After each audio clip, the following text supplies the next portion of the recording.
Hello everybody and welcome. In this video I'm going to show you how to pair your earbuds SOUNDPEATS Opera05 with your MacBook. You have to start by click at the Bluetooth icon at the top, but if you don't have this icon, just go to the control panel and click at the Bluetooth here.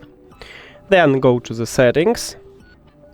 And after that, you need to open the charging case. If your earbuds not connected with another devices, it will enter to pairing mode automatically, and you will see it's the device list like I have it right now.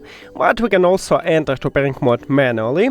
At the left side, we have connectional button. You need to press and hold this button until this LED light start blinking. Here we go. And now we enter to pairing mode manually, so you will also see it at the device list. Now click Connect.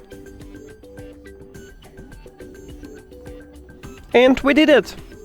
Thank you for watching this video. If you found it helpful, please consider subscribing to the channel and leave the like on the video. See you later!